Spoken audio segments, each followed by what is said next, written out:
Hey guys, on this video I will be returning to the Umbrella Academy. So this is episode 7 of the second season. It is called Ogre for Ogre, referring to those sweets of course. And this is a really good episode. I think this is the best episode so far of this season. It's really cranks up the tension and does some really great things with the characters, and the main focus is on the main characters in this episode rather than their sort of subplots, although they're worked in. But it seems to be heading towards the end game in this episode, except there are obviously, as you would expect, snags and certain roadblocks thrown in. But I think it's a really strong episode. I thought every plot, again, I think Vondra's plot was the weakest, but even that one, I thought there was some interesting stuff in from time to time. I think the reason the episode works so well is the fact that it's so focused, because Five does what he was asked as part of his end of the deal from the handler. He jumps back in time, he goes to 1982 and he kills the what do they call them, the council, the commission, I think that's it. He kills them for the handler, and we find out later then the handler, she wanted that so that she could take power, because with them all out the picture, she's in line to take over, at least until there's a replacement or something. So I actually like that reasoning behind it. It all fits together quite nicely, and it's a good logical motivation for her, and definitely opens up some fresh possibilities with her and Lila. But as a result of Five doing what he was asked and taking out all the commission, the handler basically says, hey, yeah, you can go back to 2019 and we'll avert the apocalypse and reset everything. But of course there's a catch, well, the catch is there's a time limit. It's something like 87 minutes, something crazy like that. So she tells Five, hey, there's a time limit. And you know what, with the handler being a villain, you could probably imagine that there would be a time limit, which of course gives the others who are now living different lives, it gives them very little time to either say goodbye to their loved ones or the people in their lives, or to, hey, say, would you like to come with me to 2019? And guess what? I've got special powers and stuff like that. So it presents all these like hurdles along the way, but I like the structure of it. The fact that we're told they've only got, I think it's 87 minutes to kind of round up everyone and go back to the present. So it's a nice little structure, but also it does bring up interesting things for the characters, interesting dilemmas, not just for them but the people in their lives. There's some really interesting stuff, because I think sometimes an episode like this can just feel like very much your typical sort of thing where it's like, oh my god, they've only got like so many hours to get back to the future, or the present I should say, and they've got to sort their lives out. In the case of like Vonra, for example, Sissy doesn't know about her and her powers and the fact she's from the future, but they do handle it really well for the most part, I think. Now I'll just talk about that opening scene with Five in 1982, because there's some really entertaining stuff in it. He goes, and basically the setting appears to be like somewhere like Fargo type thing, if you think about those kind of Scandi sort of accents that you hear in Fargo, but obviously mixed with like an American southern sort of twang. But so there's some great Five in this episode. He's a really great actor, that guy. But yeah, when she, because it's like all in this kind of like hotel or lodge or something like that, some fancy sort of place. And the reception is like, oh, if you're waiting for the cookies to come out, that it's not till like 10 or whatever the time was. And Five just deadpans, oh, I can't wait, sort of thing. But he gets like the place of the boardroom sort of thing. And then there's a really entertaining scene where he literally goes nuts on a vending machine because he wants something from the vending machine. And they're called like nutty something or other. So it's just like this random made up snack, I'm assuming. And I think what's good about him and the vending machine is you don't see Five really lose his temper very often. But because he goes to get this snack out and it won't come out, he just loses his shit, on it, trying to get it out, and then he starts smashing it.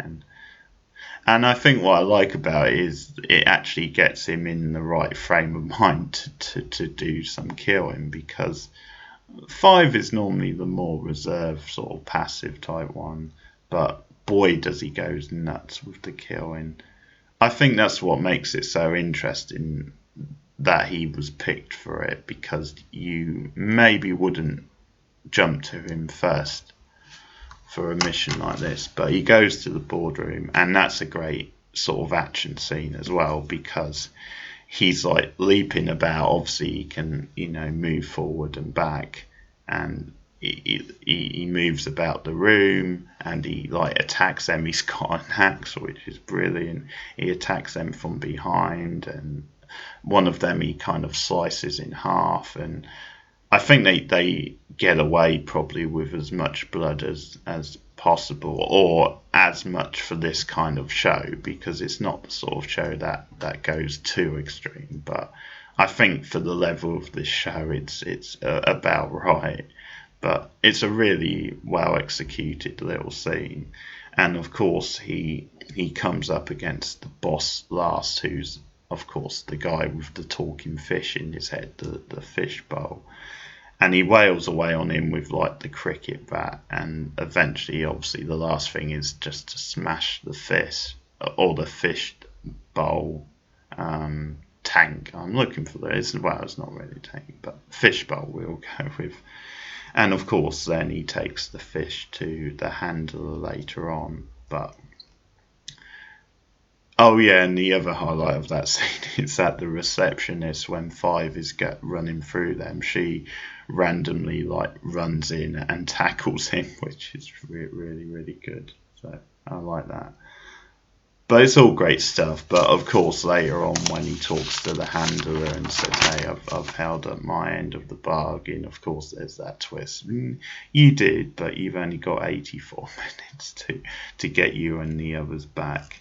I have to say, that Kate Walsh, who plays the handler, is fantastic in this episode. I've seen her in a few other things, but as a villain, she's so good. She's so icy, but also really playful. And like when Five says, "That's my last act of violence," she kind of like, "Yeah, you don't expect me to take that seriously, do you?" But she's really great in the episode. I think maybe she might be the highlight. The scene when obviously back in the present, or 82. So the past is confusing with the show. The scene where she like fakes mourns for the commission because they've all been killed. She like breaks the bad news to everyone, and I noticed she's got like a different sort of outfit and attire, something a bit more white, something a bit more kind of mournful, I guess. It was pretty funny. She still looks pretty great, to be fair, but yeah, her faking it is pretty entertaining as Lila watches on. But there's almost like a cheeky sort of comedy tint to it, where she's kind of saying, "Yeah, I've got no other choice but to put myself in temporary charge. And I just love that kind of the sort of little glee she takes in that without obviously making it too obvious. But that does set up some great possibilities moving forward, not just for this season, but for next season, because I think she's a great character. I think now she offers Layla a promotion as well, so there's some interesting places they could go with Layla. She makes her I forget the role now, but it's basically a promotion. It's head of security. That's it.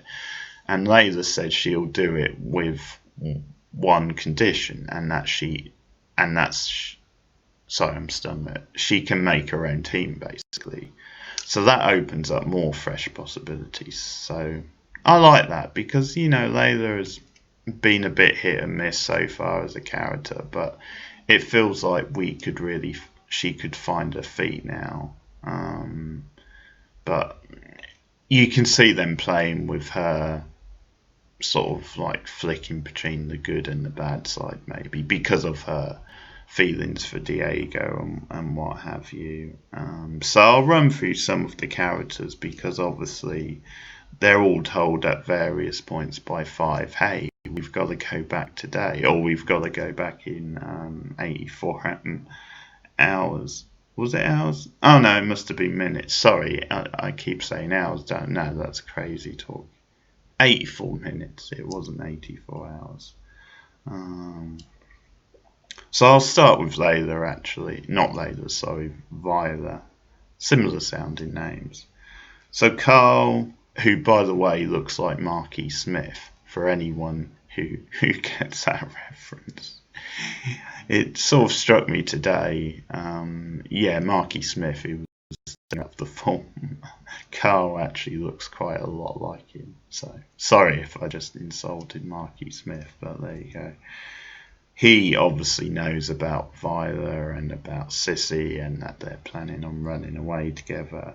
So there's like a breakfast table scene, I guess because they've made a plan to sort of sneak off with Harlem, who's the son, like just take him to the park or pretend to take him to the park and then they're going to escape. I guess rather than they weren't going to go straight away, they thought it would be better to have a plan. But of course Carl knows, so when they suggest this, Carl makes it as awkward as possible. He says, well, I actually need you. I need you to drive me somewhere. And that's to Vanya, so I think you can tell by the reaction of Vanya that she actually knows in this scene that Carl probably knows.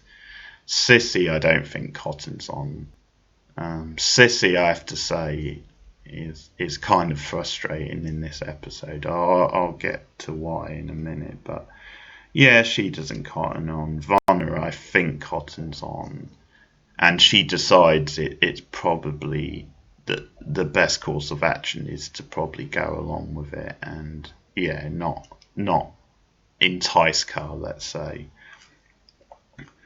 So they go for a drive. They go because I think she's driving him out to like the farm or something like that. But he kind of uses these metaphors about like diseases and what have you. He's rambling on it. To be honest, it's obviously being very like demeaning towards homosexuality, lesbian. So. And he basically tries to blackmail Vonna. And Vonna says, I'm not scared of you. But then he kind of, the whole blackmail is that he uses Harlem because he says, if you don't leave, then I'll put Harlem in some sort of an institute. Now, what's interesting is Vonna says, I'm not scared of you, and obviously the implication is she could use her powers on him. So I didn't know if she would necessarily back down, but I guess maybe she doesn't want to test it. She might just think this isn't the way to do it, sort of thing. And obviously, I guess ideally, although Car's a bit of a shit, I guess you don't necessarily want to take out someone like a human anyway, who's sort of innocent. Well, innocent up to a point, as I said, he's a bit of a wanker, but there you go. And we sort of see that the next time, because Vonna goes back to the house and she explains it to Sissy and says we've got to leave. And at this point she's had the conversation with Five. Yeah, because they bump into each other on the road, and that's a really great scene actually. Because no matter the faults in Ellen Page's plot, Vonda's plot, Ellen Page is a great actress. So the stuff with her and Five on the road is really good stuff. I love the back and forth. Five, obviously, tell her we have to go now. And Vonda, of course, wants to take Sissy and Harlan with her. And it's a really great discussion. What I love about what Vonda says is she actually says, well, in the future, they've probably got a name for whatever disease condition Harlem has, and that, more advanced treatment. So I actually really like that side of it, because you can imagine you would be tempted by that and saying, well, in the future. And it's a really good argument for her wanting to take them to the present. But Five's obviously standing his ground, and Vonda says, well, screw the timeline. Her mother and her son aren't going to, be that important to the timeline. And he's like, well, everyone's important. So they stand their ground, and they do, this sort of thing where they test each other with their powers. And Vonda actually backs down and says, well, okay, but at least give me time to say goodbye to them.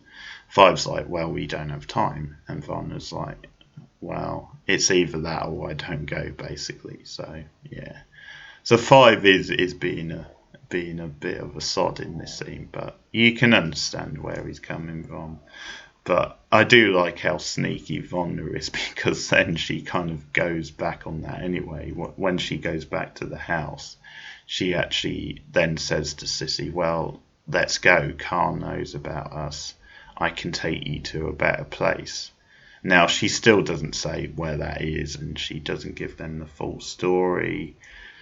But this is where Sissy really annoys me, and where she's a kind of an idiot, because they go with Vonda, and you see her take some of the money from the jar under the sink, but she actually leaves a note which she says later to Vonda, because they end up getting pulled over by the police. There's a roadblock, and you just think, God's sake, Sissy. I mean, I understand he's her husband, and she feels a bit conflicted, and she at least wants to leave him. No, but it's just a mistake. It's just, it's, yeah, well, it obviously proves a mistake because of what happens. I mean, lo and behold, Carl has a brother-in-law, or a brother in the police force, so he actually obviously makes it so they pull them over. And again, you get more of the anti-lesbian sort of context of this, where he's just being really dismissive to Vonda, and she obviously stands up to him. And this is the cliffhanger of the episode, because Vonda, out of desperation, chooses this moment to use her powers, and she gets out the car and starts taking out the various cops, and it's quite a well done scene. It's obviously a little bit contrived, because it's oh my god, this is the moment where Sissy sees what she is, or sees that she has these powers, so you get a bit of melodrama with Sissy, but it's quite well done. And what happens is one of the cops ends up hitting Vonda in the head with a gun, so from behind, and that's sort of the cliffhanger. Sissy comes running out the car, and yeah, so that's sort of that. the stuff with Klaus is quite interesting in this episode because there's this cult member Jill who Ben has a crush on. Now I don't know if there's something, a history between them, like in the present sort of thing, or like past this in the future. I can't really remember, but maybe just, I'm assuming there must be, because a bit random you would just have a crush on this girl who's a, but maybe, I don't know. I didn't quite get the context, but anyway, Klaus agrees to let him possess him, so that, because Klaus being the cult leader obviously might have some success, and so Ben possesses him. So it's technically Ben going to talk to Jill, not Klaus, but it's the appearance of Klaus. And it's some quite entertaining stuff with them like rolling about and playing and stuff.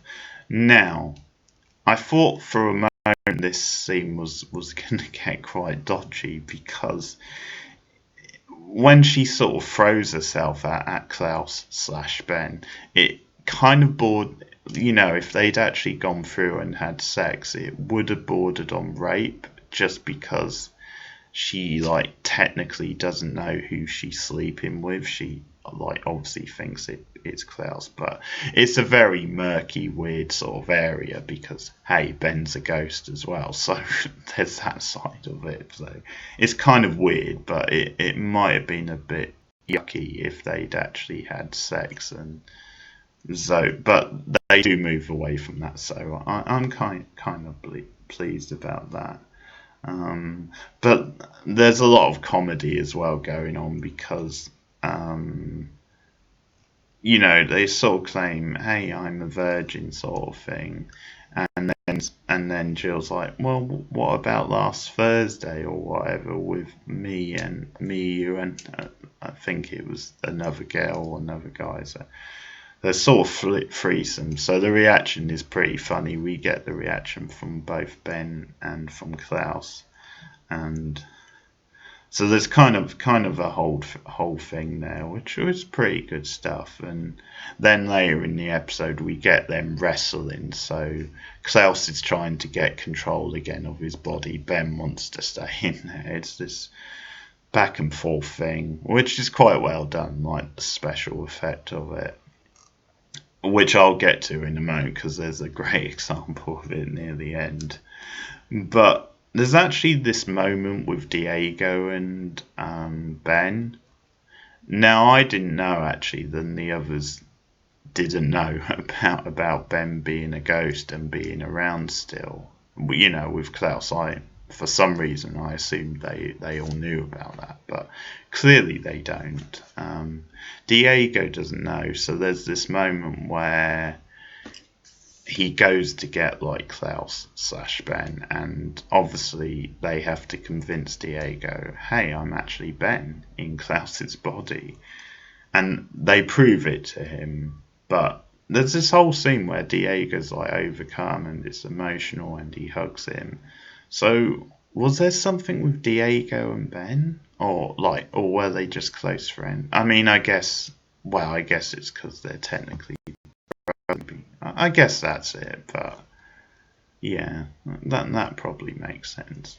But anyway, it's obviously a big moment for Diego, and I do like his line to Ben actually, where he says, "No, stay in the body for a while. We actually need someone more stable, sort of driving." But yeah, when they're all, because Five wants them to all meet him in the alley, there's this bit where they're running towards the alley, and you get in the back and forth between Ben and Klaus with them trying to wrestle each other, and the visual looks really good. But what finally happens is Klaus gets to the alley and literally vomits Ben out of him, which is both gross but also a really great visual, and then he just collapses.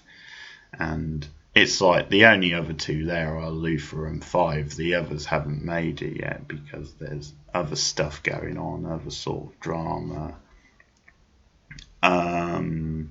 So I'll talk about Alison's plot next, actually, because Luther goes to her and tells her, hey, we've only got however long it is at that point to go back home. And again, she's conflicted. She's in this relationship with Ray. And obviously he comes home and she tells him.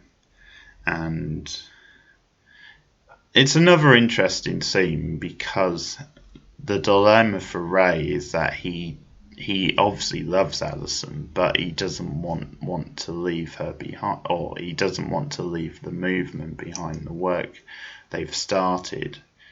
Because he says to her at one point that, hey, you told me then the work we're doing now is important for the future. Because she tries to persuade him, saying the fight is still going on in the future. This is not, unfortunately, it's still a thing. But his point of view is that the work he's doing now in the 60s is still very important, and it's all part of that long-term fight. So I do actually like that. Again, you get some really good logical arguments back and forth. You get really good reasoning, and it just makes it a bit more kind of juicy. And I think ultimately it appears as though they're going to decide that, hey, Ray is going to stay here in the past, and Alison will have to go home to the future. So they seem to settle on that. They have like an emotional sort of kiss and stuff. Another thing which actually I thought was good with Luther and Alison, when he's obviously saying, you know, we've got to go home today sort of thing, is she wants to know about Clara, her daughter. Will she even be alive? Will I be able to contact her if we go back to 2019? And Luther can't guarantee that. He's like, well, no, I can't guarantee that because we don't know what sort of world we're going back to. So again, that adds a bit more spice. But what happens is the Swedes come to the house, and it's obviously when they've sort of made a decision, and they go after Alison and Ray, and there's some great action again in this scene. And eventually what happens is Alison uses a mind thing, and it's on the Swedes, and it's like, hey, I heard a rumour you kill your brother, basically. So that's what he does. One of them kills the other one, chokes him to death. And it's really good stuff, actually. I like how they've handled the Swedes this season, the milkmen, whatever you want to call them, because they've had some really good scenes. They've made for quite effective sort of villains. And I think the pacing as well, some of the drama with them and the pacing of their stories, and you're slowly sort of going through them, and it was pretty cool, Alison turning that on them. So you've basically got one left now. So that's Alison's plot. There's some pretty good stuff with Diego as well in this. Actually, maybe the highlight of the whole episode, just from a comedy standpoint, is with him and Luther, because obviously they found Elliot dead at the hands of the Swedes, and they're reading like the message left in blood by the Swedes, and this is where the episode gets its title, because they actually think that then it says Olga Fora, which they assume is like a woman's sort of name, whereas, as Five points out later, no, you idiots, it's a Swedish message sort of thing. It means, you know, revenge or something like that for him. But they think it's a woman's name, so they actually look her up in like the phone book, and they call her, and you get a good cop, bad cop type thing, because Luther starts being all polite in the conversation, and he's like stumbling, so Diego grabs the phone off him, and instead he goes in all aggressive, all direct, saying, "We're going to get revenge on you." And that's when Five walks in and points out, "No, you idiots! It's a message in Swedish. It's not a person's name." And they kind of know then who's done the killing. So, but yeah, that was a great scene, brilliant. And the other big thing with Diego is Lila goes to him, of course, and she, I think, obviously wants to try and recruit him.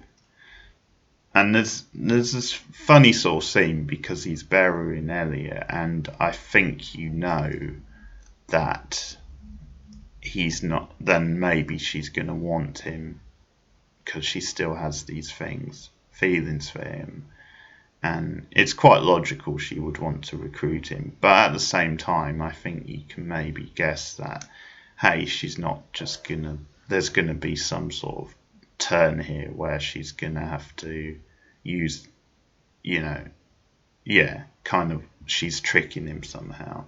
So he's bearing Elliot, and she tries to reconnect with him, because he doesn't trust her at this point. But they actually like toast to Elliot, sort of thing, but it's sort of part of the trick. And she uses her powers and takes him out, so that kind of stops Diego from getting to the alley in time, because now he's been captured by Psychic Layla. So yeah, there's all these things. So the only ones who actually get to the alley are Five, Luther, and Klaus. And then, Lila has been. You've had. Sorry, I said Lila. Viola has been obviously roadblocked by the police and then knocked out. You obviously have Alison's situation with the Swedes. Yeah, so they don't all make it to the alley, and yeah, the time is basically up. So you kind of guessed it's only episode 7, so they're probably not going to get back that quick or that easy. But really good episode, some really great stuff. I think definitely the best one of the season. So I will return with episode 8 of Umbrella Academy season 2. Let me know your thoughts on this in the comments, this episode, and your feelings on the season. Like and subscribe if you are new to the channel, and keep watching new TV. I'll see you guys next